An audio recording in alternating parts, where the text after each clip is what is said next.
Good evening, everybody. Welcome in to Live and Learn. Hope you're all doing well.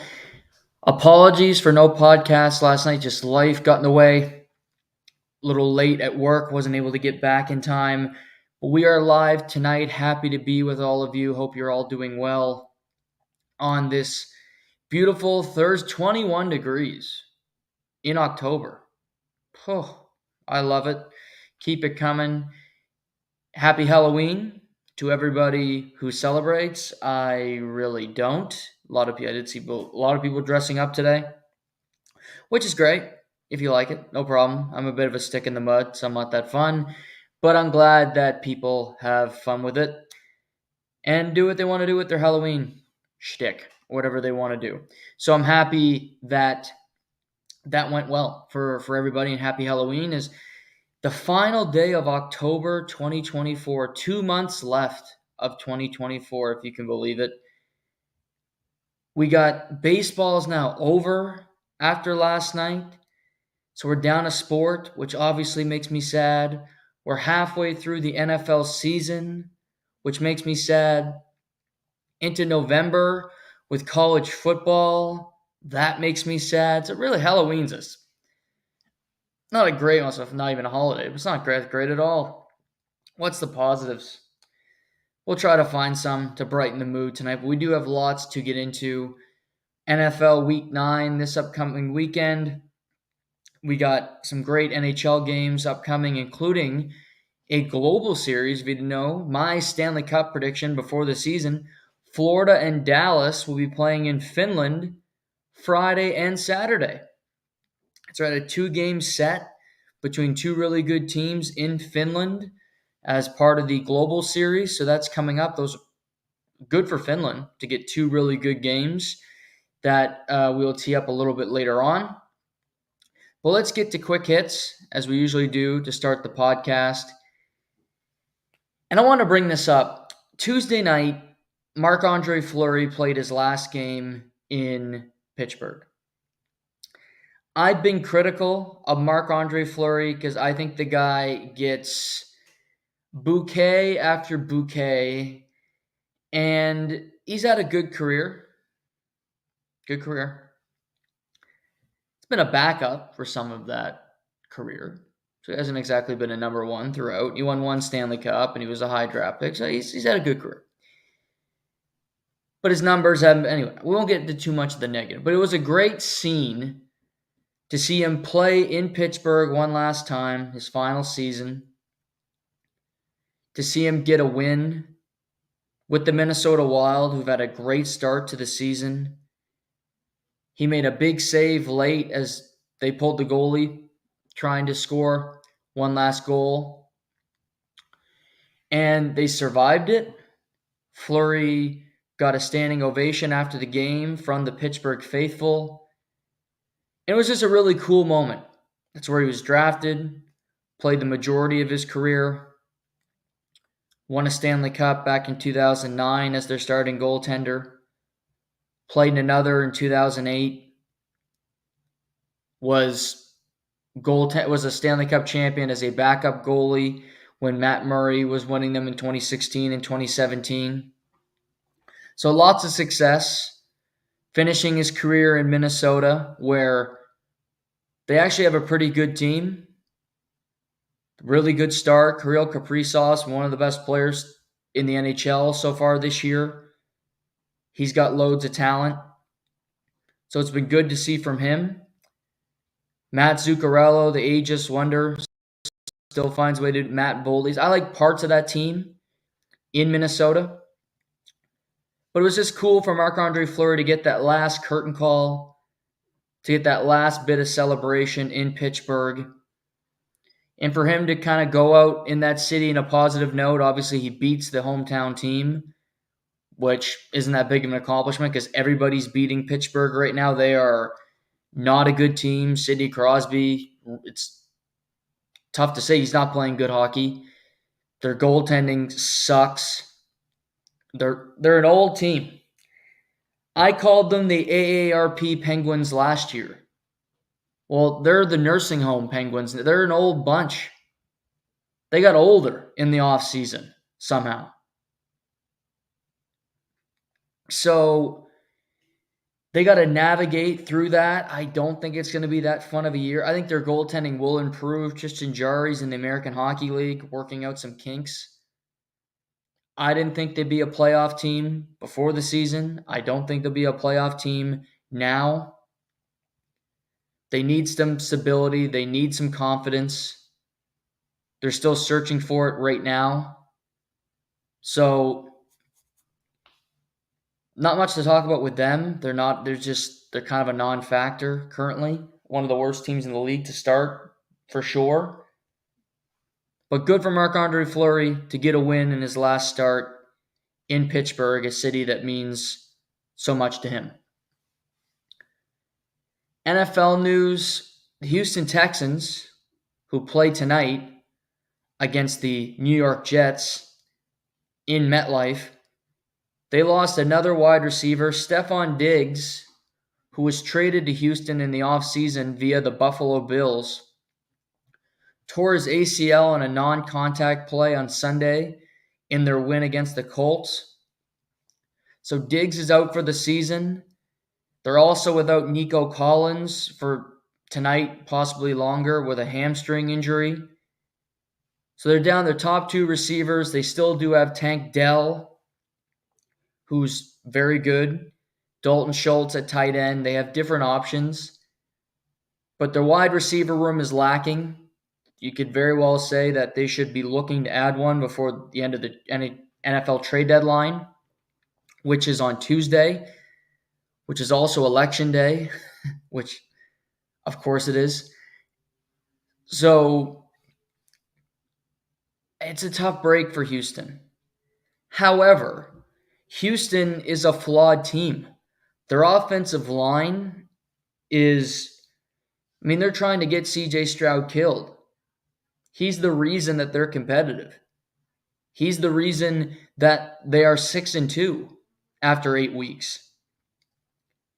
They don't play with any consistency. They give up. He got hit 12 times last week against the Colts. He's hurried a ton. His play hasn't been that good because he takes so many hits. He feels like he has to get the ball out of his hands. So this team's losing players. They're losing. Their offensive line is struggling, and they're also banged up. So tough break for Houston. Stephon Diggs was playing well. He wasn't being a hassle. He fit into the culture. Wasn't the alpha number one receiver like he was in Buffalo. And looking at Houston, who, as I mentioned, they play the New York Jets tonight. Thursday Night Football on Prime. The depth chart for Houston, you look at Tank Dell, Xavier Hutchinson, who they picked in the third round out of Iowa State. Robert Woods, the veteran, who's bounced around, hasn't been used much this year. 5 receptions, 46 yards on the season. Obviously played with the Rams, successfully played with the Buffalo Bills. But he's now 32 years old. He's now more of a blocking receiver, used as a tight end occasionally. So not what he used to be, but he'll be asked to do more. Dalton Schultz, as I mentioned, Cade Stover, John Mechie Jr. III, Canadian receiver out of Alabama, fought through cancer.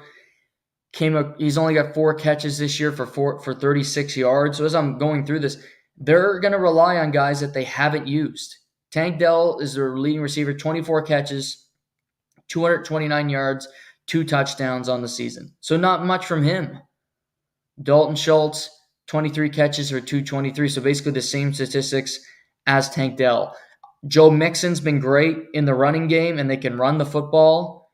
Dameon Pierce, they'll have to run the football, be creative in their offensive game, because their offense, their offensive line, and just their players that can hurt you, so to speak, are leaving their lineup.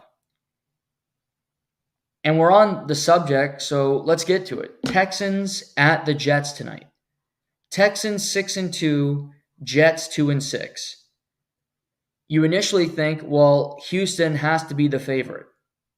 and yet they're not. Actually, we talked about this on Monday. I said it was comical that the Jets were the favorite, and on Monday the Jets were favored by 1.5 points. It is now a 2.5 point favorite for the New York Jets. First thing, I'm sick of watching the Jets on primetime. Get them off primetime. They did this for 2 years in a row, and it's been a bad gamble for the NFL, quite frankly, because the Jets have been god awful for 2 straight seasons. The Jets have their fair share of injuries too. No Alan Lazard tonight, no Elijah Vera Tucker on their offensive line. Greg Zuerlein, their kicker, is on IR, which is actually a good thing because he's been awful. He should have been cut by now. But both teams banged up. We had Aaron Rodgers in, Devontae Adams in, Garrett Wilson, Breece Hall. The Jets probably should win tonight. And the Jets have to win tonight if they're going to make the playoffs. But they're not going to make the playoffs. So it's kind of irrelevant. All that being said, 2.5 points, and you can get Houston as an underdog. Houston's defense is solid. It's not great, but it's solid. The Jets' defense has been awful, in particular against the rush really since Robert Saleh has been fired. My view on this is the better team is an underdog. If I can get the better team as an underdog, that's a good bet. On Monday, I said bet the Giants, and they nearly covered, but they didn't. They lost by 8. The line was 6. And I didn't bet it with the best team. The Steelers were the better team, and the Steelers ultimately covered against a bad New York Giants team. All that being said, Houston, even without those receivers, are better than the Jets currently. The Jets have so many flaws. The Jets have bad coaching. The Jets have bad quarterback play right now. The Jets are just in complete disarray. But then you look and I go, well, Aaron Rodgers, can he find it? But it's a short week. All kinds of reports. He's banged up. I believe you bet on Houston. You take Houston plus 2.5 because they're the better team. And the Jets have lost 5 in a row, which is the longest streak of Aaron Rodgers' career. And this game, it just scares me because I know the time you say don't bet with the Jets, they'll win a stupid game that they shouldn't win. Because the Jets are the Jets. But they win this game, they're 3-6, and they're trying to claw their way back.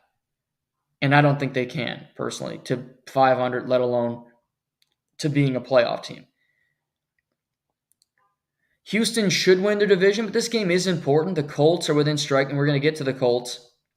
Hit it here in a minute. Colts aren't a bad team, in particular when they have competent quarterback play. So I think Houston will win tonight. I think Houston will cover the 2.5 points. You'll see a game from John Mechie, from these guys that we haven't seen yet but need to step up. Houston, to me, is not an elite team in the AFC, the way their team's constructed.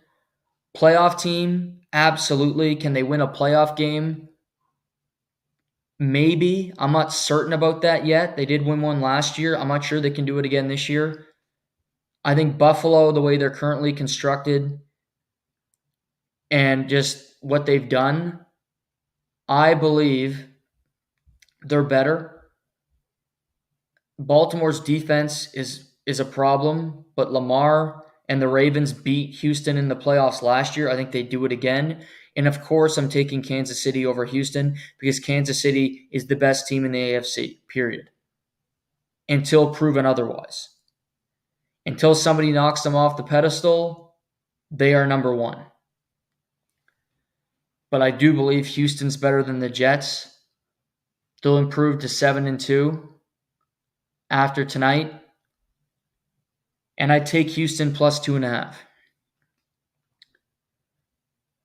Other NFL news, current and former Carolina Panthers wide receiver Deontay Johnson has been traded to the Baltimore Ravens.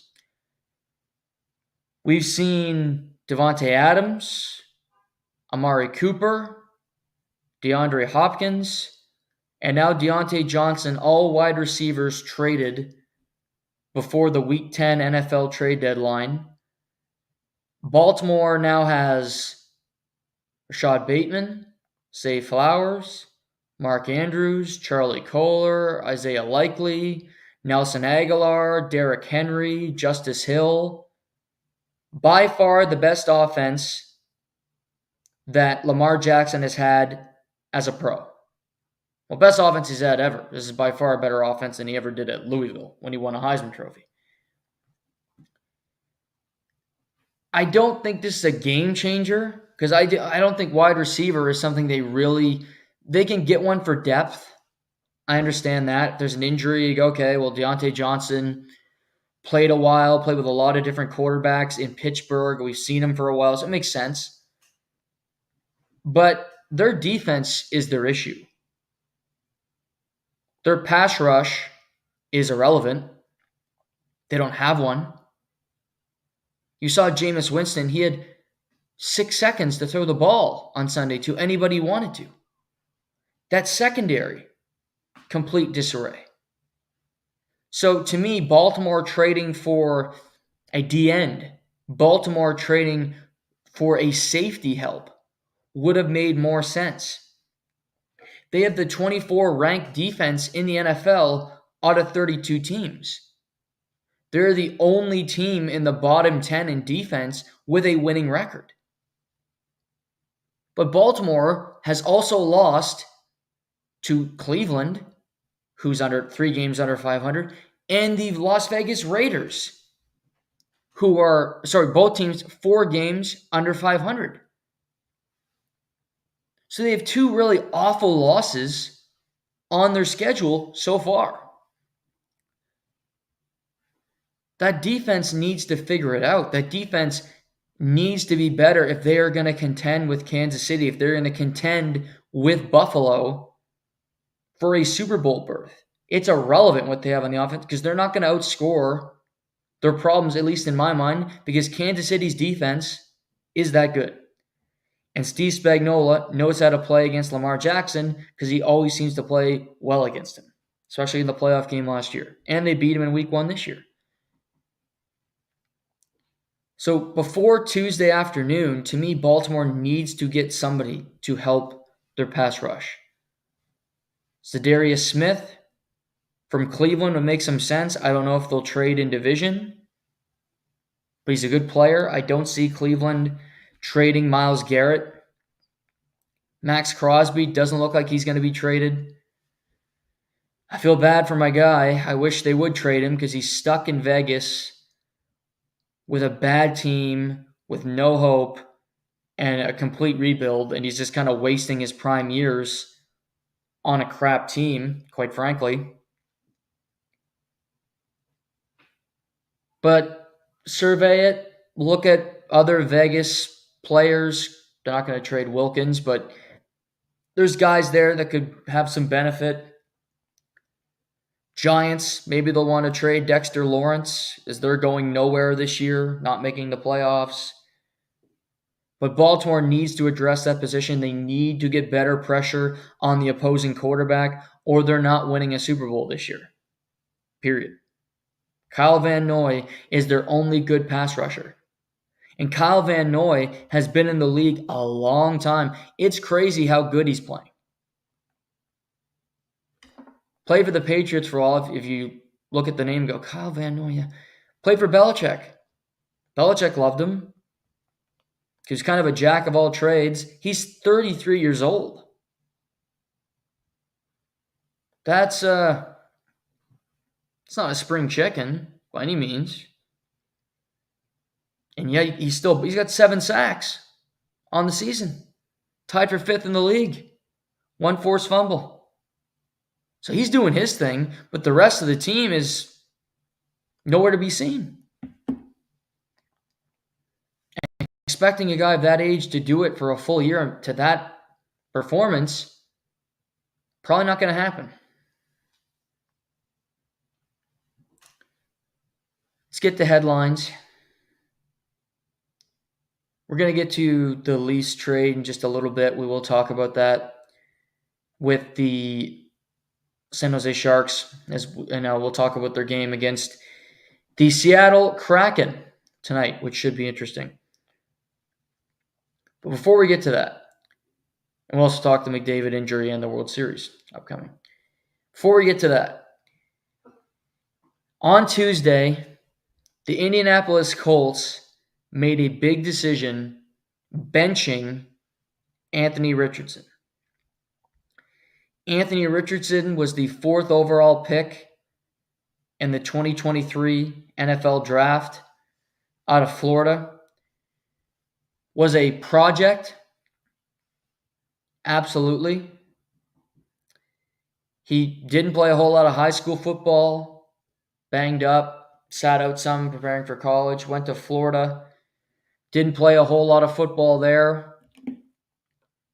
Got to the NFL last year, got a concussion in the second game, missed a week, came back, and then got hurt carrying the football, had surgery on his shoulder, out for the year. We get to this year, and he gets banged up, misses a few weeks. Joe Flacco plays well for the Colts. He comes back, and the team has gone nowhere.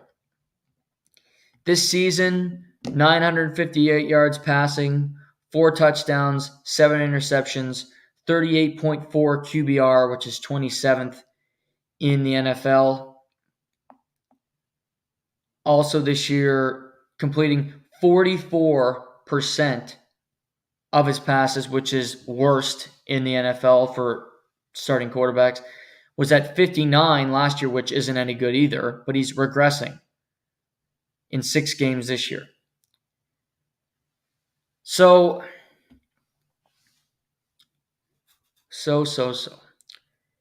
Also on Sunday, if you missed this, he ran a play against the Texans on a 2nd down. He scrambled for a yard. It was a long play, though. He had to really ran across the field to get that whole yard. He then called out of it was a 3rd and goal. He needed a breather because he was tired. Joe Flacco had to come in. They ran the ball for a 1-yard gain, and they had to kick the field goal. He admitted after the game it was because he was tired, something I've never seen before, something that rarely is seen in the NFL after listening to multiple former players this week. Shane Steichen is a 2nd-year head coach, and this is the biggest decision he's made to date, and he's making a decision based on winning games and not on the development of his quarterback. And I think it's the right decision for the organization and for the team. The Colts aren't a bad team. The Colts, with competent quarterback play, to me, can be a playoff team. Colts are 4-4. They are 2 games back of Houston. Less if they lose tonight. They're right around the wild card currently, behind the Chargers.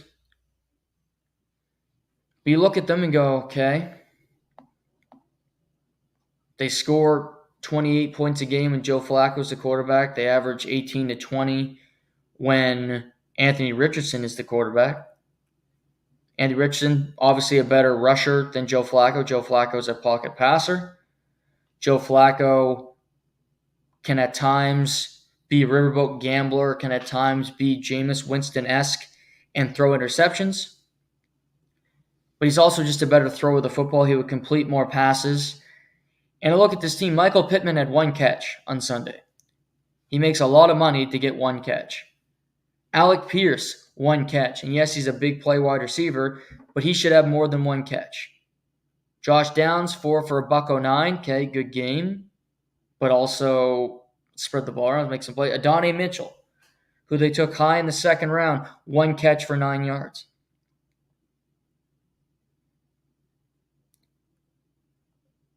He's got 11 catches for $118 this year in his rookie year. He's been a complete non-factor. Jonathan Taylor also ravaged 5 yards a carry on Sunday. So good game for Jonathan Taylor, back healthy. Joe Flacco, the rest of the year, I don't think it's a guarantee. Colts at Vikings, Sunday Night Football, versus the Bills, at the Jets, versus the Lions. That's a tough next 4 games. Really tough. If you go 500 in that stretch, you're thankful, quite frankly. December, Patriots, bye week, Broncos, Titans, Giants, Jaguars. They can win all those 5 games with Joe Flacco at quarterback. I'm not saying they will, but they can. And they'll likely be favorite in every one of those games, minus potentially at the Broncos, but I'll bet on them plus the money. So in this next 4, if they could potentially split, maybe they upset the Vikings this Sunday night, then they win at the Jets, lose to the Lions, lose to the Bills. Okay, you're 6-6. And then in your final 5 weeks, you win all those 5 games. You're 11-6. Guess what? You're a playoff team. And if you're 11-6, you might win your division. Because Houston has its problems. Houston is banged up. Houston, they just have a weird feel to them. This Colts roster is good. Joe Flacco's it's not Patrick Mahomes coming in replacing Anthony Richardson. But Anthony Richardson had clearly lost faith with the players. He can't complete a pass. He was 4 for 16 at one point on Sunday. And Flacco gives this team a better chance. The Colts aren't a team where you go, okay, let's just play through the year and hope this quarterback will get better. They want to be a playoff team. They were nearly a playoff team last year with Gardner Minshew. Joe Flacco's a better quarterback than Gardner Minshew. Joe Flacco's late 30s. This could be his last season. He's playing for whatever he has left. Hart, try to make the playoffs like he did last year with the Browns. See what you can do when you get in. See if you can catch some magic, win a playoff game. Something might happen for you. Who the hell knows? Maybe you get a home playoff game because you win the AFC South.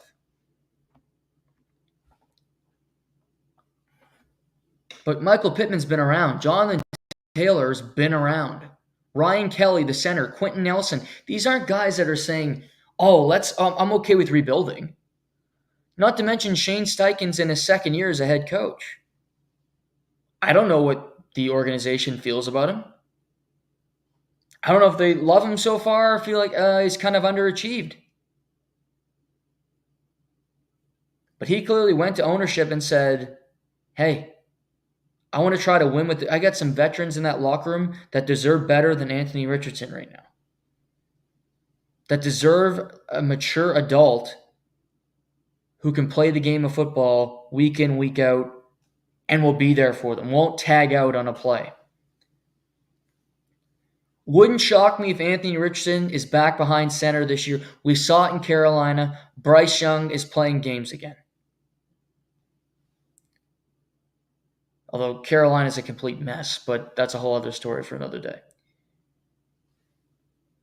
But I don't mind the Colts. I think the Colts I think the Colts are a better team than the Denver Broncos, top to bottom. Broncos defense better? Sure. But Colts everywhere else? Joe Flacco better than Bo Nix at this point? Absolutely. And that's where I look at the teams fighting for position. Bengals 3-5. You expect them to be a playoff team. You expect them to be there. But they're already 3-5. They've already had some losses. If we compare, I said the Colts could win their last 5 games and be a favorite in every one of those games. Bengals coming up home to the Raiders will be a favorite in that game, certainly. At the Ravens, short week on a Thursday, playing a team they've already lost to this year. Following Sunday, at the Chargers, bye week. Steelers, Cowboys, Titans, Browns, Broncos, at Steelers to wrap up the season. I don't know. Colts have a better schedule. Colts have more wins in there, certainly. So this is the Colts made the right decision. Shane Steichen made the right decision, and it's for the organization and for his career. Because I do think that this team can make the playoffs. I do think this is not giving up on Anthony Richardson. I don't view it that way. I think you can say, you know what? Anthony needs to learn. Anthony needs to watch from the sideline, watch Joe Flacco do his thing, get some reps in practice. But you can't expect to play week in, week out and be completing 44% of your passes. Fuck, Forrest Gump could do that, complete 44% of the passes. And it's not like these are drops. These are overthrows. These are just bad passes to open receivers. And Flacco coming in, it changes the offense some, yes, because Richardson likes to scramble and Joe Flacco won't do that. However, Joe Flacco can push the ball down the field just like Anthony Richardson can. He will throw the ball down the field to Alec Pierce, to Josh Downs, to Michael Pittman Jr. He'll still take those chances because that's the kind of quarterback he is. Not afraid to risk it for the biscuit. So, good call for Shane Steichen. Right decision in my mind moving forward for the Indianapolis Colts as a team and as an organization. I don't think he's on the hot seat if they miss the playoffs. But he was an offensive coach, and you go, well, you couldn't develop the quarterback. You couldn't make him into a competitor. So I don't really see the plan here. I don't really see what you've been doing right. If at least with Flacco, if you make the playoffs, you have something to show. You have something to show people of what you've accomplished as an organization. They played the Texans to make the playoffs last year. They lost. That game was on Sunday Night Football. I think they want to improve. See improvement year over year. Finish above 500. Make the playoffs. That's, I think, the growth that they expect from themselves. We'll see what happens. Be tough, certainly. But I think it can happen, and I applaud the Colts for going in this direction.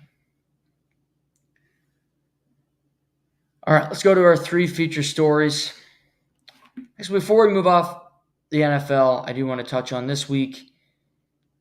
Games this weekend. Got some good ones.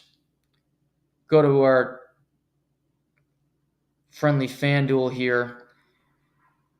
World's #1 sportsbook. All lines that we talk about here on the pod, I use FanDuel. Patriots, Titans, not a great game this week. Not a great game. Saints, Panthers, as I mentioned, Bryce Young will be the quarterback for Carolina this weekend. Derek Carr is practicing. He might return. Broncos at the Ravens this upcoming weekend.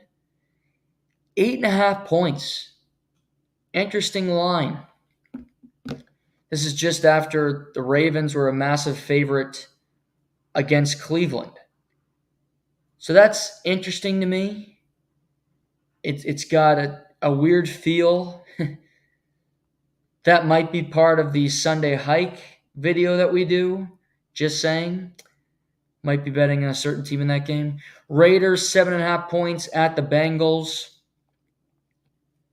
Interesting game. Chargers 1.5-point favorite in Cleveland against Jameis and them boys. Interesting. Miami at Buffalo. Stay clear of that one. Unless you're betting Buffalo. Dallas heads to Atlanta to play Kirk Cousins and the Falcons. Important game for both teams, but a really important game for Dallas. They're not going to make the playoffs, but if they lose this game, it pretty much would knock them back to 3-5. They'd be in deep, deep trouble. They haven't played Philly yet. They got a lot to make up. Washington, a 3.5-point favorite against the G-Men. Bears, 1.5-point dog at the Cardinals. Caleb Williams versus Kyler Murray, two Oklahoma quarterbacks squaring up. Jacksonville, 7.5-point dog in Philadelphia. Rams, a 1.5-point favorite in Seattle, which is rare to see. Detroit, Green Bay, I'd say game of the weekend. Jordan Love, limited at practice today. He has been saying he thinks he can get out there. He believes he will be able to play, battling that groin injury. So, but that's the game of the week at Lambeau. Detroit, Green Bay, two of the best teams in football, let alone the NFC. Sunday Night Football, Colts, Vikings, as we just talked about. And it's a 5.5-point spread, which is interesting to me. Fresh off the Vikings losing as a favorite on the road in Los Angeles a week ago tonight. That's all I got to say. Could also be part of the hike segment on Sunday, this game.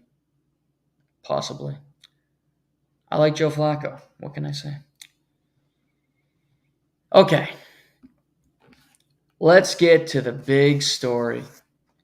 We're going to keep teasing the World Series. Let's get to the big story of the Toronto Maple Leafs trading Mitch Marner. No. Scratch that. That was The Onion. Trading Timothy Liligren to the San Jose Sharks for depth defenseman Matt Benning, a conditional 2025 third rounder, and a 2026 sixth rounder. Liligren is a 25-year-old defenseman. He was signed in the offseason to a multi-year contract at $3 million for some reason. He played one of the possible 10 games this year for the Maple Leafs. Clearly Craig Berube was not a fan of the lily pad, as we like to call him. And with Calle Jarnkrok eligible to return anytime after tonight, and Yanni Hakanpää also on the periphery, also soon to be arriving to the Leafs lineup, they needed to free up some salary cap space. They needed to free up room for these guys to come off IR and for them to be eligible. So they trade Liligren, who's making $3 million. They acquire Matt Benning, who makes 1.5, but they can also bury some of that money in the American Hockey League if they choose to do so, which I think they will. So here's how I look at it. This is a really good piece of business from Brad Treliving. Brad Treliving saw a player that his new coach didn't want and said, okay, how can I turn this into a positive for this organization? I'll go get a seventh defenseman, which is basically what Timothy Liligren is at this point of his career. And I'll also get 2 draft picks. Oh yeah, and that defenseman is cheaper. Now, I'm sure the analytics community and the nerds with their scrapbooks will tell me that Timothy Liligren is better than a seventh defenseman. I say go to hell to that opinion because I've watched him a ton. and I know a seventh defenseman when I see one, and he reeks of it. One game, oh, we got an injury, you're in. Next game, you're in the press box. That's his career. Nothing wrong with that career, but that's what he is. And the Leafs had a plethora of young D, Liligren, Sandin, Callie Rosen, all high draft picks. Topi Niemela, who still has resorted to in the NHL level. All high draft picks that said they're going to be great, they're awesome, they're our future, that have been nothing for the Maple Leafs. Nothing. They're just there, quite frankly. Sandin's in Washington, doing whatever. Liligren's now in San Jose, never to be heard from again. Callie Rosen. I haven't heard of Callie Rosen in a while. Let's check what he's up to. He's in Colorado a while back, but I think he might have left overseas. No, he is still in Colorado in the American Hockey League. Good on him. Callie Rosen, 5 games American League this year, 2 points, 4 penalty minutes. There you go. Was in St. Louis last year. So, a bunch of D that have been not much at the NHL level. Timothy Liligren goes to San Jose, where he will get a better chance to play because that team is, for lack of a better term, bad. And he'll get to play consistently, one would think. And it's just better. William Nylander said it this morning. He said, I'm sad to see him go, but I also think it's the best thing for his career. And I agree with him. Liligren's played 197 NHL games, all for the Toronto Maple Leafs in that time frame. 14 goals, 51 assists, 65 points, 66 penalty minutes. So, oddly enough, always a great plus-minus, this guy. Which tells you why plus-minus is such a useless statistic. Useless. Look at this. Last year, 55 games, plus 3. 22, 23, plus 24. Plus 15, 21, 22, 20, 20, 21, plus 2. Only minus season was his first, where he played 11 games. It was a minus 5 on the 2019-2020 Maple Leafs. So again, plus minus, just complete trash statistic. Liked by older people with defensemen who can't really contribute offensively, quite frankly. But nevertheless, seeing a player like that have a good plus minus really kills that argument, which I like, frankly. Because if I can shatter the hopes and the dreams of those who believe in idiotic things, I will do it with a smile on my face. Because that's fun for me. Why uplift? Why uplift when you don't have to? Oh, they're upset about this. Okay, well, yeah. To quote Jerry Seinfeld, that's it. That's a shame. Getting back to the topic du jour. Brad Treliving was great here because he made a mistake and then corrected it. Why he gave Timothy Liligren the contract that he gave him, I will never know. They clearly didn't like the player. They didn't play him much in the playoffs, and that was when Sheldon Keefe was the coach. Sheldon Keefe, who more analytics, more, that nerd crap compared to everybody else. Signed to a 2-year deal, $6 million, $3 million per. Huh? $3 million for a bottom pair defenseman who can play like 12, 13 minutes a night on a good team? Maybe 16, 17 minutes a night on a first-round playoff losing team? But he signed this stupid contract, then Chief came in, said, I hate him. I'll play Timmins over him. I'll play Phil Myers, who is like an American Hockey Leaguer, not much NHL. I'll play Phil Myers over him. That's how much I don't like Liligren. So the writing was on the wall, and he said, okay, I need to trade this guy. And he turned that bad, stupid contract into a really good deal. A defenseman $1.5 million cheaper, and 2 draft picks, including a 3rd rounder in this year's draft. 3rd rounder for Timothy Liligren? Way to go, Brad. Way to go, Tree.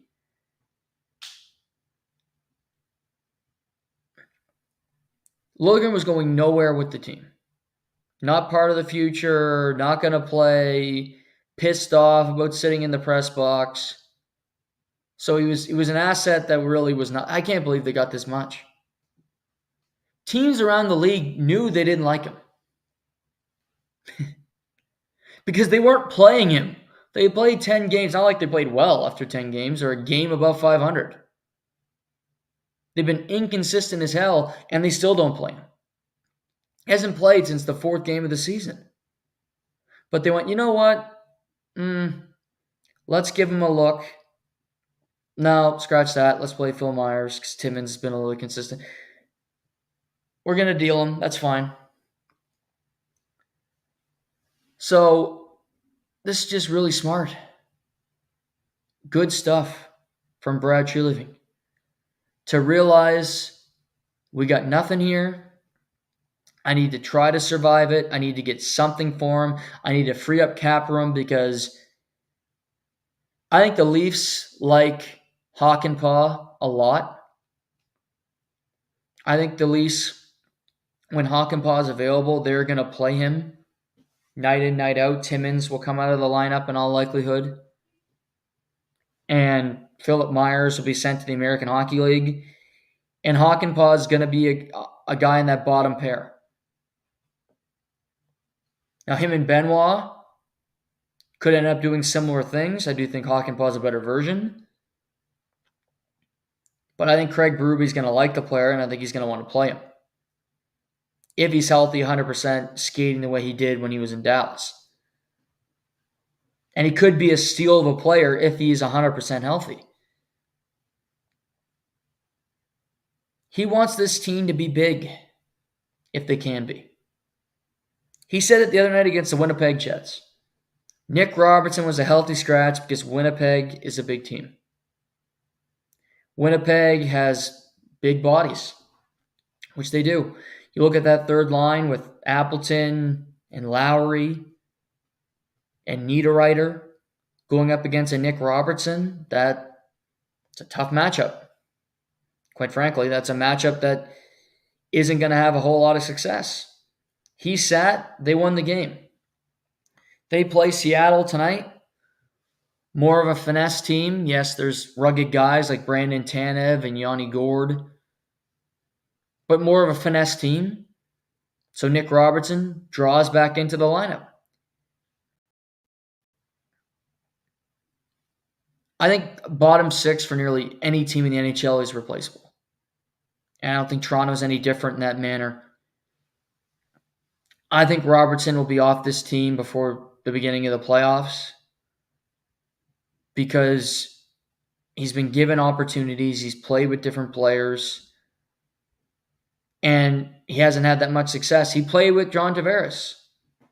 John Tavares had success the other night with William Nylander and Max Pacioretty. Great line. He had a great game, turned back the clock. Couldn't do that with Nick Robertson for whatever reason. They didn't have the chemistry. So I think they'll explore those options. Getting back to the Leafs on the ice. Mentioned they had the Kraken tonight. 40 minutes, they were awesome against the Jets. Awesome. Dominated play. That line of Nylander and the 2 old guys, Tavares and Pacioretty, really good. Best line on the ice for either team. However, and I do think this is important to point out, I think it was a great game for John Tavares, and I've seen a lot of chatter about, John Tavares has been better than, he's a point per game after 9, which is true. Or after 10 now, I suppose. 5, 4, and 1 on the season. He had 4 points in 1 game. So context to this. Can John score in the power play and tap goals in? Yes.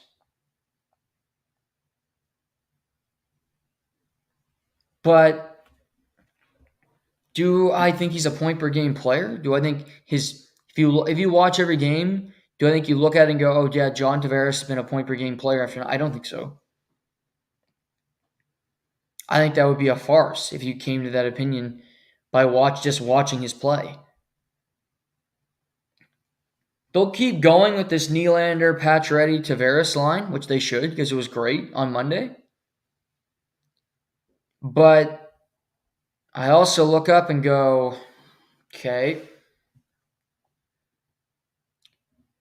it's two older guys who aren't going to have it every night because they just, at their age, they're not going to.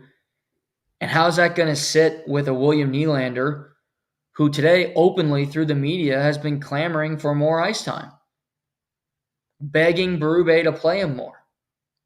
He's down over a minute year over year since the change of head coaching, William Nylander. Playing 18 minutes a night.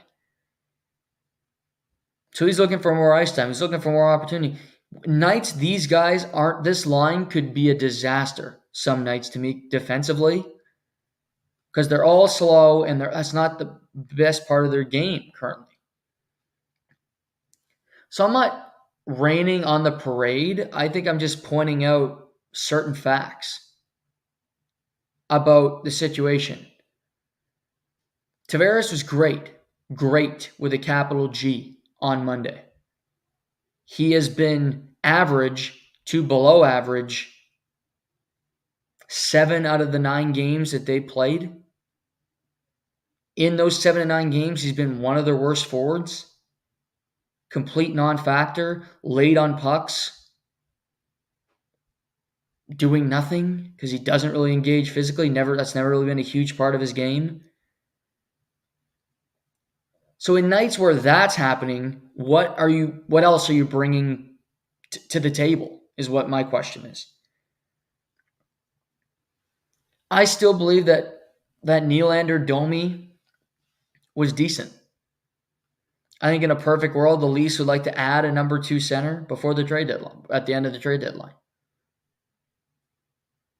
Because I think it's a fair thing to say they don't have one. Because Tavares at 34 is a 3. And Max Domi, they prefer at the wing. I don't, personally. I think he's a better centerman than he is a winger. Because he just can move his feet more and have more of an impact on the game. But it just internally, they like him more as a winger. And that also could be because their winger depth when it comes to scoring goals is a little lax. When you look at it, you go, okay, we love Willie. Love Mitch. Matthew Nyes has been awesome so far. Make a strong argument he's been their best forward, most consistent forward so far. But then you go down, you go Pontus Holmberg. Okay. Pacioretty. Inconsistent. Steven Lorentz. Fourth line winger who will check and dump the puck in and do those. Ryan Reeves. Not a whole lot of offense. So they're wingers when it comes to providing, just creating offense. It's not high tier. Looking at their lineup tonight, there's also Nick Robertson in there, but he's also a guy that, is in and out and been inconsistent at times.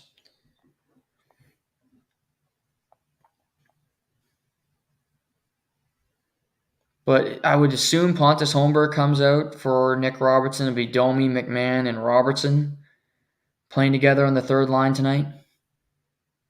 Could be Reeves. As I said, Seattle. They get Seattle tonight. Seattle's got the exact same record as the Maple Leafs after 10 games. 5-4-1. Identical.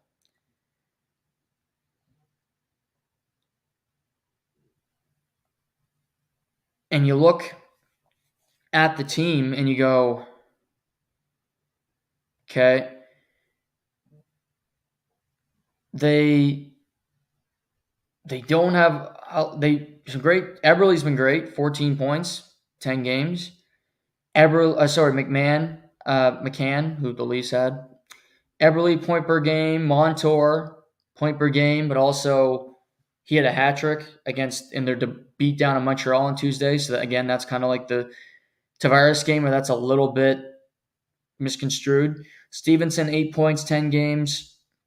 Joey Decord has been actually quite good. Philip Grubauer has been awful so far. Joey Decord gets the start tonight. Seattle, Shane Wright, younger players like Shane Wright, who's got 2 points in 10 games. Ty Karche, 1 point in 10 games. Yanni Gourde, 3 in 10.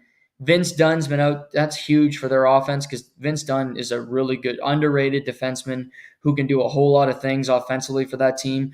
Burakovsky, 0 goals through 10 games. Matty Beniers, 2 goals in 10. Jaden Schwartz, 2 goals. Chandler Stevenson, 1 goal in 10 games. So they don't score a whole lot. That's their problem. But they're young. They are fast. I don't mind their team. I don't think they're a playoff team for me personally. I think they could be in the mix. I think it helps them that Utah has gotten so banged up. I don't know if Utah will be able to stick in that window with their lack of defensemen. But Seattle will be a tough out tonight. Seattle, as I mentioned, pounded Montreal on Tuesday. Seattle winning that game. It was 8-1. 8-2, pardon me. That was the Ottawa beat St. Louis 8-1. Kraken beat Montreal 8-2 in La Belle Province. Woof. As I mentioned, natural hat trick from Brandon Montour, a defenseman, which is rare. 2 of them on the power play. But they're feeling good about themselves. Huge win. For Toronto, Joseph Woll will make his second start of the season. Played last Thursday against St. Louis. Didn't go all that well. They lost the game 5-1. Team played terrible. He played terrible. Coming off a win on Monday with Anthony Stolarz between the pipes. But upcoming, they have some games. They got home to Seattle tonight, at St. Louis on Saturday, at Minnesota on Sunday on a rare weekend back-to-back. So you'll see both goalies start this weekend. So I don't think the door's fully open for Joe Woll because I don't think Stolarz has been terrible. If you look at the Bruins game, there weren't many goals he was going to save there. As I mentioned, it was a game that was played. Both teams were poor in that game. Both teams didn't play very well. You had just inconsistencies throughout. And then on Monday, the team played well, and then they started taking penalties. And Kyle Connor, who I don't think there's a player hotter in the NHL right now than Kyle. He's completely just on fire. They let him kind of strike a little bit. To me, he's still in the catbird seat, if you will. He's still the number one goaltender. But this is a tandem. I don't think they have a defined number one. Neither guy's played much. Both goalies have been hurt, like all goalies are, at points in their career. So I think it's very much a competition and see who can play the best at a certain moment will get the opportunity to play the next couple games. So Joe Woll will go twice in the next 4 days for the Maple Leafs. Play against Seattle and then likely, I would suspect, play in Minnesota in that second half of the back-to-back. But we'll see. Yeah, by the time we chat Monday, the Leafs will play 3 games. And if you look at it this way, they're playing 3 teams that did make the playoffs last year. In Seattle, St. Louis, and Minnesota. Now, Minnesota's had a really good start to the year. Beating them at this point would be a good win. Minnesota is only 1 regulation loss after 9 games. They host Tampa tomorrow. That's a good game. But yeah, Leafs, as I meant, 3 teams Did make the playoffs last year. They're then at home to the Bruins on Tuesday to get their rematch. But then they go host Red Wings, host Montreal, host Senators, at Capitals. So a lot of home cooking coming up, kind of a favorable schedule. We'll see what they can do with it. I mentioned Kyle Connor before we move on from hockey. 17 points so far this year in 10 games, 9 goals, which is second in the NHL, 4 goals in the power play, playing 19 minutes a game, not that much. He's awesome. He's phenomenal in the power play. He can do so many creative things with his release. And he's kind of driving the Winnipeg Jets, who, yes, they lost to Toronto, but they bounced back, go to Detroit, crush them 6-2. They're now 9-1 on the season. And last night, you look at it, Kyle Connor had 3 points in the first period. They jumped out to an early lead, scored 3 goals in the third period. Production everywhere. Neil Pionk, 2 goals. Velarde scored a goal. Nito Niederreiter with his 5th on the season. More goals than Austin Matthews and Mitch Marner, by the way. Colin Miller gets a goal. So just contributing everywhere. Hellebuck's been really good between the pipes. The Jets are good. The Jets are going to be a playoff team. You have this kind of a start, this kind of play where you're just banking points. It sets you up well down the road. Jets, you can look at it and go, they played nobody, but there's truth to that, by the way. They beat the Oilers. It's a good win. Beat the Blackhawks, Minnesota, Sharks, Penguins, Blues, Kraken, Flames, lost to the Maple Leafs, beat the Red Wings. So they haven't beat a playoff team yet from last year, to be fair, other than Edmonton. But you can only play who's on your schedule. Coming up at Columbus on Friday, which actually isn't an easy game because Columbus has been feisty all year. They're playing tough. 5-3-1. Good on them. So much going against them with the passing of Johnny Gaudreau and that whole organization. But they got the new coach and Dean Evison. He has that team playing hard. He has that team believing. And good on them. I'm happy for Columbus. I don't think it's not an automatic win anymore. To just go beat the Columbus Blue Jackets. But Winnipeg at Columbus, host Tampa Sunday afternoon, who've been really playing well. Host the Hockey Club, host the Avs, host the Stars, at Rangers, at Lightning, home and home with the Panthers. That's their next bunch of games. Tough games in there. No guaranteed locks for victories, certainly. But good on Winnipeg. Really good start for them compared to teams like Vancouver, who've been really inconsistent in Canada, Edmonton, who've obviously been inconsistent, Montreal, who they're not looking good. But yeah, it's just they played pretty well so far. Been one of the best teams in the league, bar none, regardless of who they're playing. Tonight you get Blues Flyers. Montreal in the nation's capital to play the Capitals, who 6-2, quietly, playing well. Ovi, 37 goals from passing Wayne Gretzky. 4 goals on the season. I don't know if he'll do it this year. He'll do it eventually. As I said 1,000 times, he's the best goal scorer of all time. He doesn't have to break Gretzky's record. Don't personally care if people don't like him or don't like his politics. That's honestly a dumb argument for somebody not being the best at something.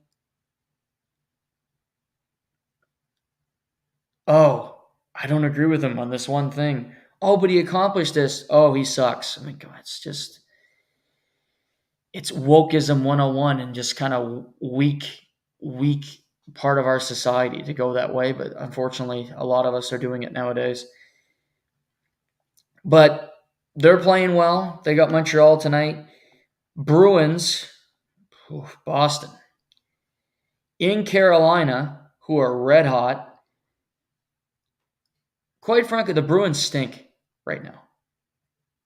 They're slow. They can't get a save. Their best players make dumb decisions. They don't defend well. They're late to everything. And yet they beat the Leafs on Saturday. So, got shut out against the Flyers, who had no momentum, playing bad hockey. They get shut out against the Flyers on Tuesday night. They needed that game. Now they get Carolina before they play the Flyers again in an afternoon game. Woof, come on. But we'll see. Ducks in Pittsburgh. Pittsburgh trying to get off the schneid, trying to get back in the win column. Edmonton in Nashville. Let's get to this now. Monday night against Columbus, first period, first shift for Connor McDavid. He injured his ankle, was skating 1,000 miles a minute, fell into the boards awkwardly, left the game, flew back to Edmonton before his teammates will after their game against the Preds this evening. Reported he will miss 2 to 3 weeks, but no exact timeline is there, but yet they reported 2 to 3 weeks, so I don't know what the hell that means. Cover their ass reporting and not reporting, otherwise known as journalism. But 2 to 3 weeks, no McDavid. Edmonton 4-5-1, same record as the Bruins, same record as Montreal after 10 games, just for reference. Preds are 3-5-1, so they're all in the same mix. McDavid hasn't been good so far this year. Just hasn't. Sure, point per game, but if you just watch, you go, that's not the Connor McDavid that I expect to see. Draisaitl has been similar. Played better as of late, but you go night in, night out, he's not taking games over. Nugent Hopkins, been quiet, 1 goal through 10 games. How about Zach Hyman? Goose eggs across the board. Sorry, he got an assist on Monday night. 1 assist through 10 games for Hyman. No goals after scoring 50 last year. Adam Henrique, 1 point through 10 games. Connor Brown, 1 point through 10 games. These names I'm mentioning, guys have to step up without Connor McDavid in the lineup. That might sound like the most obvious point ever made ever, but that's what needs to happen. Draisaitl needs to go out there and be the second best player in the world, which he is capable of doing, because he probably is. Sorry, Austin Matthews. Henrique, be a good third-line center. Be what Adam Lowry is in Winnipeg, night in, night out. Show up. Give something. Connor Brown, same start as last year. Except, he scored a goal, so way to go. But 1 point, 10 games? It's got to be more there. It's got to be something. Don't get caught in your own zone for an entire shift, which seems to happen every night. More consistency. Their defense isn't good, so I'm not going to expect their defense to be overly great. Stuart Skinner could be better. He's not. Calvin Pickard's getting the start tonight. Calvin Pickard has been better than Stuart Skinner, to be fair. Stuart Skinner's been pulled a ton. Hasn't looked good. We'll see what he's got this evening in Nashville. Pickard won his last start. But they need guys to step up. Ekholm has 8 points in 10 games. Ekholm's not an offensive defenseman. That's not the way he plays normally. Guess what? He's had to do it. because nobody else is doing anything on this team to provide offense. Consistent shifts, work hard, pucks to the net. This team will have to be more simplistic without McDavid because they have no other choice, or they're going to continue to lose. Because their goaltending and their other players aren't good enough to justify it. Oilers Predators, good game tonight. Can't wait to watch. Let's now get to the World Series, which ended last night. Congratulations to the Los Angeles Dodgers. Second World Series in 5 years. It's really their first championship in a long time, because the other one they got was 62-game Anthony Fauci World Series ring, which is a Fugazi one. Kind of a fake Italian, kind of a just Tony Soprano wouldn't even recognize this as a gabagool. I mean, it's nothing. It's a fake title. They got a real one. They bought it, but they won it. And I'm not taking shots. That's how baseball works. The economy of baseball is if you can buy a team and put them together and you have a good manager, which they have, and Dave Roberts, you'll probably win.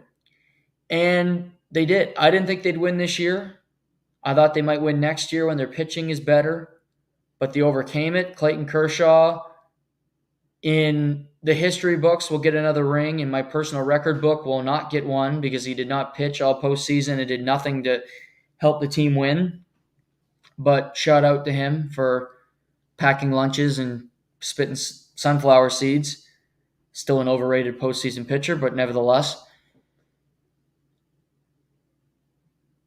Great 5 games. Loved it. Good ratings. They did better ratings in Japan than they did in the United States. I read that this morning. Over 16 million people watched Game 5. 13.5 watched Game 5 in the States, 16 in Japan because of Shohei Ohtani, and that's the effect he has. He wasn't great in the World Series because he was compromised, shoulder. But it's awesome. Freddie Freeman, carryover from Atlanta, had 6 straight World Series games with a home run, 12 RBIs in the World Series, which ties an all-time record. Good Canadian boy, now a 2-time World Series champion, one with the Braves, one with the Dodgers. He was their most important player. They battled through questionable pitching. Jack Flaherty was no good last night. Their bullpen had to do a lot of heavy lifting, but Blake Trinan, key strikeout in the 8th inning. Ballsy to bring out Walker Buehler, basically Madison Bumgarner-esque in the bottom of the 9th to get the final 3 outs. So that was cool. And the Dodgers, they were loaded. Mookie Betts, game-winning RBI. That's Mookie Betts for you. Boston, why'd you trade him? But you go Ohtani, Betts, Freeman, and then you have Teoscar Hernandez as like a cherry on top of the sundae, who's a damn good baseball player and better in the field than the Blue Jays gave him credit for. He had a great series. He had a great season for the Dodgers, now a World Series champion. When they had to, Gavin Lux, couple big hits. The youngster that was a high draft pick that hadn't really turned out to much yet through inconsistencies and injuries. Will Smith with a key home run. They had guys find ways to contribute. And they were just an overall dominant team. Yamamoto comes over. Pretty damn good start to his MLB career. Walker Buehler, healthy, good enough when they need him to be. Clayton Kershaw, nowhere to be found. We've been over that. For the Yankees, Garrett Cole is your ace. Garrett Cole is the guy you need on the mound in a Game 5 to send the series back to Chavez Ravine. And he was great through 4, but in the 5th inning, he blew up. And the game wasn't over then because the Yankees did get the lead back, oddly enough. But fifth inning, you're up 5-0. You allow the bases to be loaded. You don't cover first base on an awful play. 2 out, you get Ohtani. Bet single, 5-1. Freeman single up the middle, scores 2. And then Teoscar Hernandez, deep drive to left field off the wall. He scores 2, 5-5, just like that. The top of the order kills the Yankees. They let him come out pitch the 6, which was smart because, quite frankly, their bullpen was dead. With Weaver and Canely, who was a disaster last night, and Clay Holmes, they were pitching these guys too much. And here's the thing about analytics and scrapbooks and spreadsheets and all this other crap. You know, people get tired. I don't know if that's in the spreadsheet. But pitching that many days in a row has an effect on the arm, and you get tired, and it's not that easy. And then all of a sudden, you're like, shit, what are we going to do here? Not letting guys throw past 85 pitches, which Garrett Cole was pulled after 85 pitches in game 1, which did have an effect, if you ask me. It's just stupid. It's the World Series. We saw Kevin Cash do this game 6 against same stupid Dodgers. Yeah, in the Fugazi-Fauci title. You've got all of this set up. It's your lot. You have to win this game. Blake Snell was dealing, and you yank him. They lost that game. Garrett Cole, 85 pitches. And you go, you know what? That's enough. Let's get to our bullpen. Aaron Boone and the Yankees love analytics. They love them. It got them this far, which is great. But then again, you think about it. I just said the Dodgers. The Yankees got this far. Shouldn't they have? Aaron Judge, who was shit in the playoffs, did hit a home run last night, though, Mazel Tov, is a multiple-time MVP now, future Hall of Famer. Juan Soto is a World Series MVP. Might be the next highest paid player in baseball. Just a second on that. Stud. You could argue better than Judge. Better plate discipline. Gleyber Torres, he's not bad. He's not great. He's not bad. Giancarlo G couldn't have been better in the playoff. He was better than all of them. He was fantastic. They had him batting 5th at the end of it. Get out of here. Clay Holmes, pretty good reliever. Not a good closer, but good reliever. Weaver came up, played well. Garrett Cole, they're starting pitching. Yeah, left something to be desired, but they got through it. But shouldn't they have got this far, is my point. Judge, 2 for 3, 2 walks, good on him. Finished batting 184 for the playoffs. Stanton, 273, a little bit better. Rizzo's a free agent. Had to make a decision on Jazz to pick up his option. Torres is a free agent. Juan Soto is a free agent. Verdugo is a free agent.